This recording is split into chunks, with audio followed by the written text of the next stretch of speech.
And I'm trying to develop something called animal standpoint theory.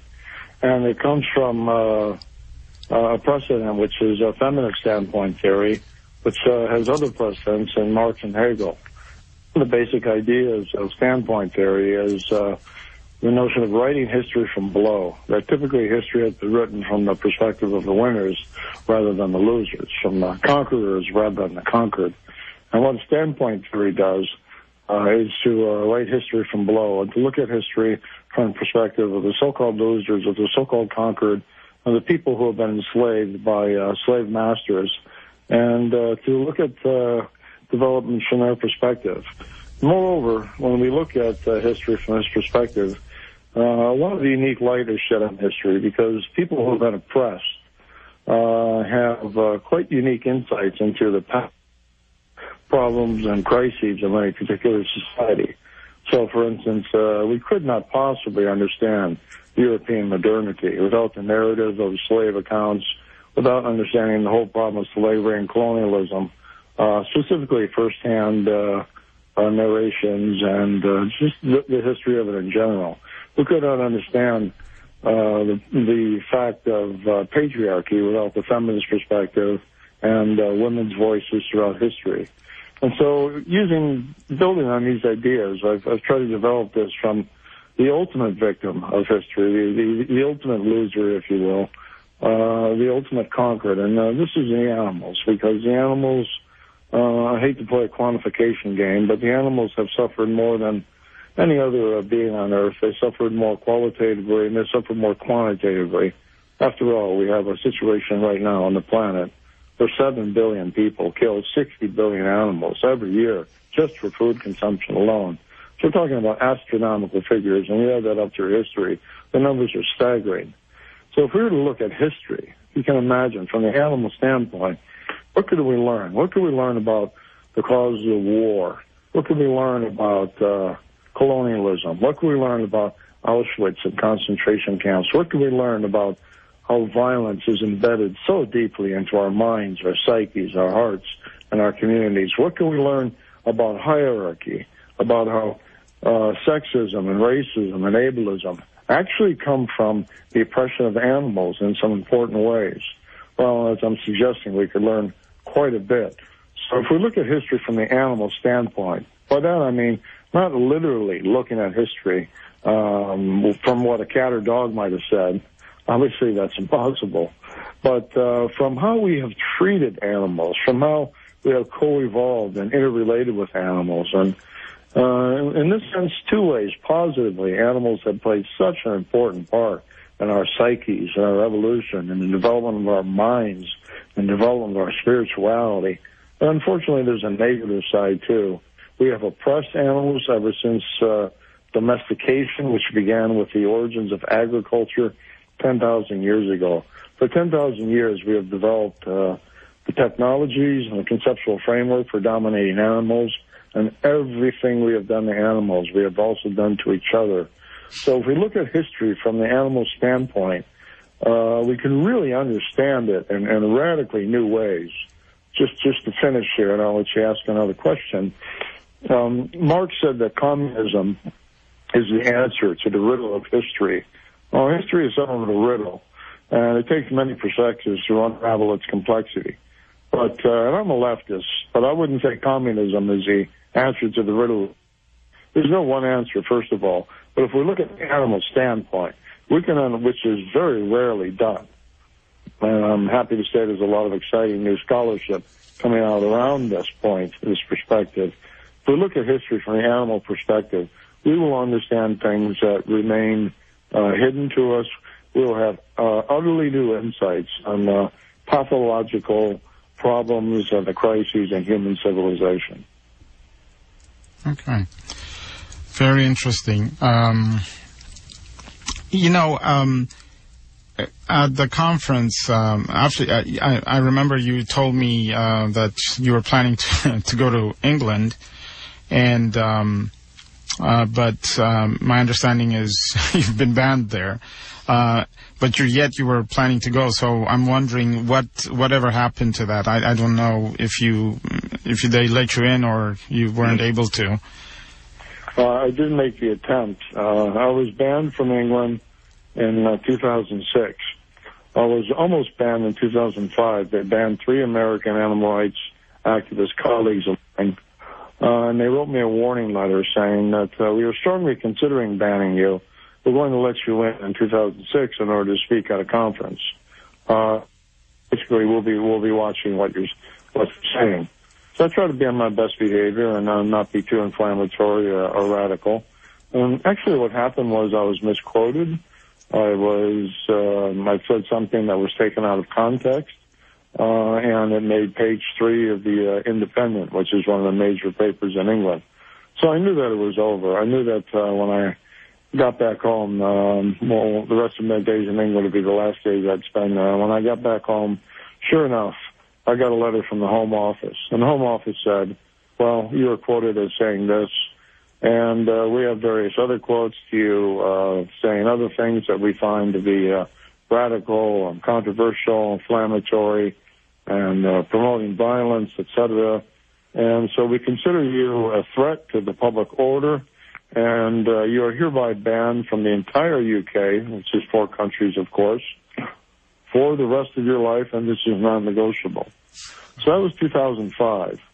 And I wrote them back. I said, you are the threat to the public order because you promote the vivisection industries, which are the 3rd leading contributor to your economy. And so long as you support the slaughter, the meaningless, purposeless slaughter of millions of animals in the most hideous dungeons and laboratories every year, there will never be peace in your society because there is no peace until there is justice. And, of course, England is rocked from wall to wall with a powerful animal rights movement. And to stop that movement, they have banned foreign people like me, and they put their own good people in jail. So I told them that they are the threat to the public order, and this is absolute nonsense. And as soon as you start banning philosophers, you're on a slippery slope to a fascist police state. There's no question about it. I have to emphasize at this point that I have no criminal record. I've never been involved with the underground movement, such as the Animal Liberation Front. I defend it. I support it. I say controversial things, indeed, in my writings. But that is my right. In fact, that is my job. That is my duty as a philosopher, is to try to be provocative, to try to provoke thinking, and to try to provoke just conversation and discussion. So I wanted to challenge this ban.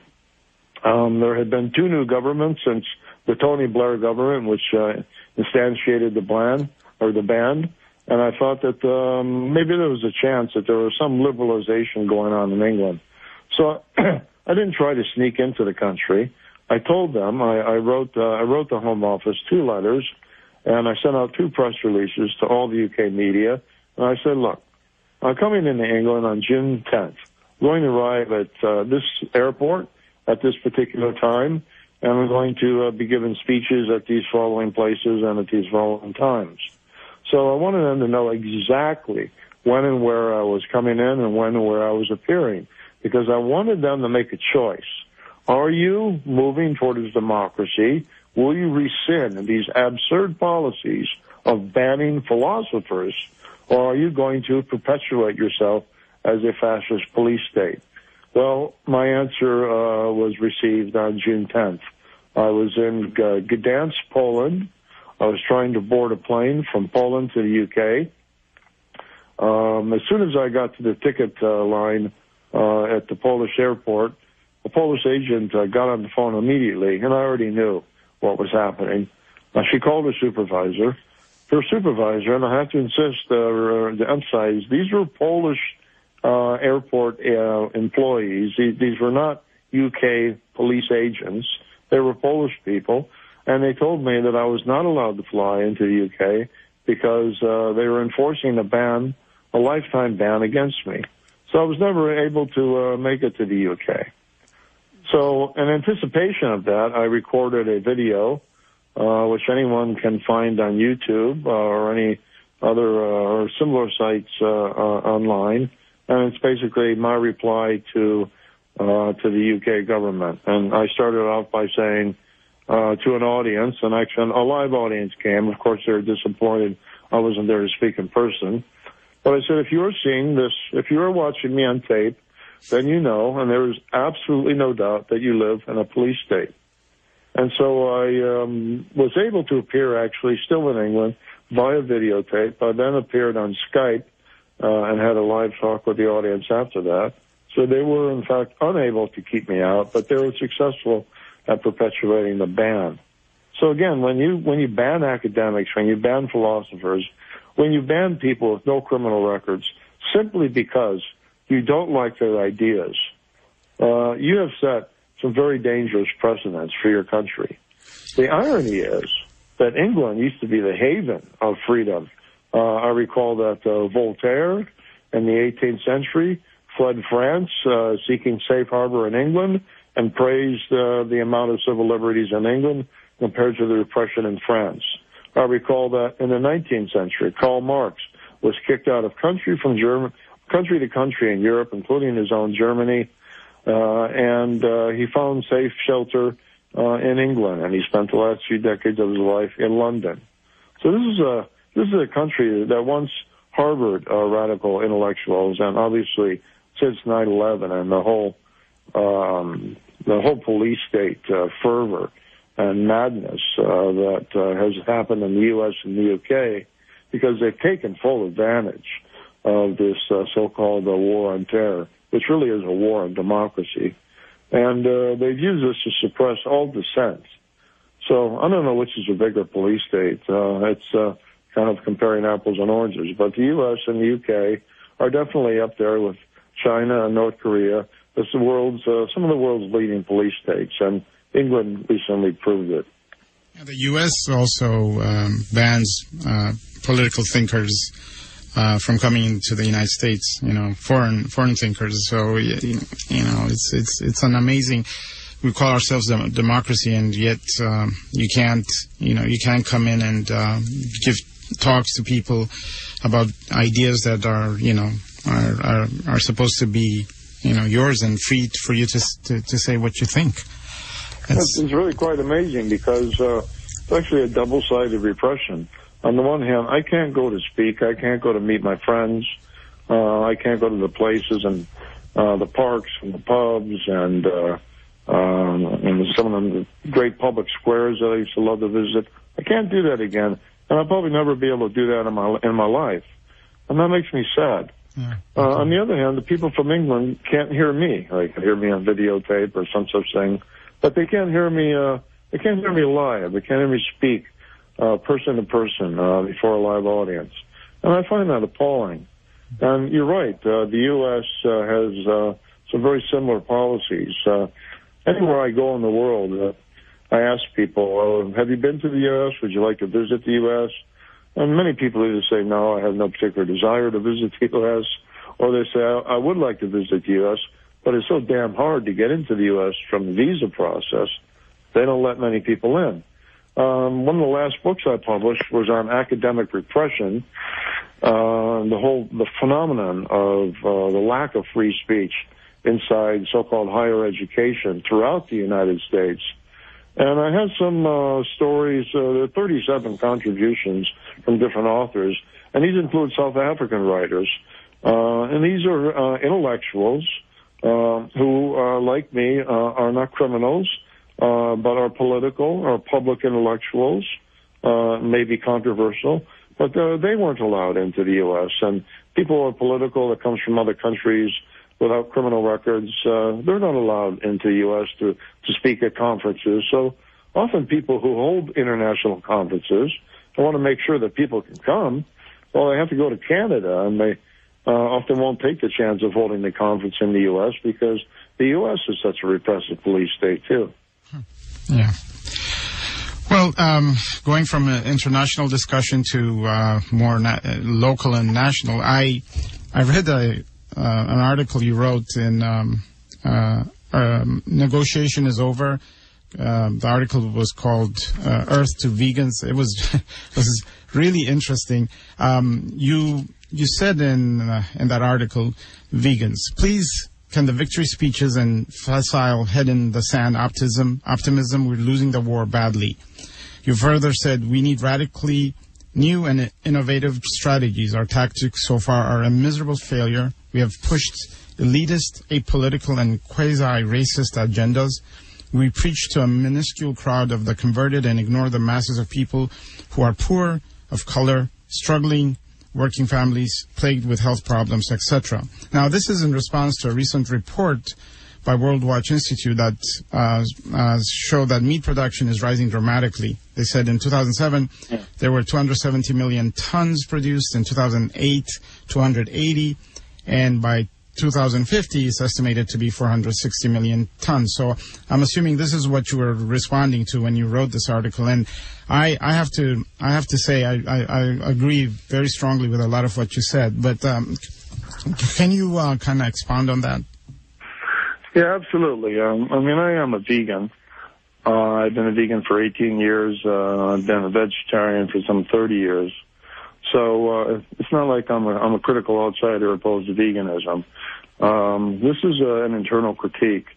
And I have to say that for the most part, the vegan movement I find deplorable and an abject failure. And we're not only failing because we haven't made it into TV advertising or because we're being repressed or some such situation. I think mostly we're failing because we are operating with limited and highly flawed assumptions and models. One of the things that I see all the time that I absolutely am nauseated by is every day when I go on Facebook, and I'm not a Facebook activist, you know, I go on to do some communication and actually try to make connections between the power of the digital realm and you know the need for traditional actions in the streets and for just being political in traditional ways. I don't consider signing petitions on Facebook political. But every time I go on Facebook, you know, and I read the news wall, I see the same damn thing every day, and I see it 10 or 20 times over. People are congratulating themselves on being a vegan. And they're saying, what a great world it would be if everyone were vegan. And aren't we great people because we're vegan? And, you know, pity the people who are not vegan. And all of these self-congratulatory, complacent remarks that I find nauseating because the movement has so far to go. The movement is so limited. The movement is so clearly a failure. Hang on, I have some cat fights going on there. This is a live production here. You can't get it out. Sorry. Okay. So the movement is clearly a failure. It's a failure in a couple of senses. Number one, we're so marginalized. In the U.S., the vegans are less than 1% of the population. We're at 300 million people in this country. We're less than 1% of the population. And I think vegetarians are, 2 to 3% of the population. One of the reasons why we're marginalized is we don't know how to reach out. We haven't reached out to the poor, to families, to the sick, to people in need. We haven't gone into the inner cities. For us, vegan outreach means that we go on college campuses, which are often diverse in composition, but we largely hand out pamphlets to white or certainly middle-class privileged people. We don't get to the people that we really need to get. And the messages of these pamphlets rarely emphasize the economics of veganism. One of the things you hear often from people of color or poor people, and when you try to talk to them about going vegan, is that, well, I can't afford a vegan diet. Well, a vegan diet is more affordable than a meat-based diet. That's been proven by various studies. That's, of course, if you don't buy the gourmet luxury items. But if you buy in bulk and you eat whole foods, it's affordable. So we failed in that sense, and I think the movement is racist by default. I say by default because there aren't racists in the vegan movement, not that I'm aware of. And if they are, they're not tolerated. They're properly kicked out of the room, or kicked out of conferences, and they should be booted the hell out because it's intolerable. But I think the movement is racist by default because it is largely white, privileged, middle or upper class people. And these are people who don't consider the issue of color or the issue of poverty important enough to take seriously. So I think they're racist and elitist and classist by default. And the other problem that vegans are ignoring is how badly we are losing this war to save the planet, this war to save animals from the animal holocaust, the ongoing animal holocaust. Over the years, meat consumption has been steadily growing. And you go on Facebook and elsewhere, and people are acting as if they're winning, as if a new product on the shelf of Whole Foods or a new dish in a uptown New York cafe is a victory. Well, let me tell you something. We are making some progress. We're getting some more vegans. We're getting more celebrity support for whatever that's worth. We are getting more vegan products into foods, et cetera. There's some progress. But this progress is so dwarfed by the regress, by the spike in meat, dairy, and egg consumption, particularly in the world's two largest and most populous countries, and I'm talking about China and India. Now, China is just one country. It has 1.2 or 3 billion people. It's about 1/6 of the world's population. And China is moving from a plant-based to a meat-based diet. The United States has 300 million people in it. 300 million people comprise the middle class of China. The middle class. Have you ever heard the statement, well, the earth can't afford another United States? Well, guess what? We already have another United States in the 300 million people that comprise the middle class of China. And China is modernizing, and part and parcel of modernization is moving from a plant-based to a meat-based diet. So this is another catastrophe. And the same thing is happening to India, and India is expected to overtake China within a decade or so as the world's most populous country. So we are losing ground, and we are losing this war badly. And the meat and dairy and egg industries and the agribusiness corporations in general are making huge inroads in South Africa, in Brazil. All of Africa, actually. Countries. Yes, okay, all of Africa. Thank you. They're making huge inroads. And you know what? Nobody in the vegan movement is talking about it.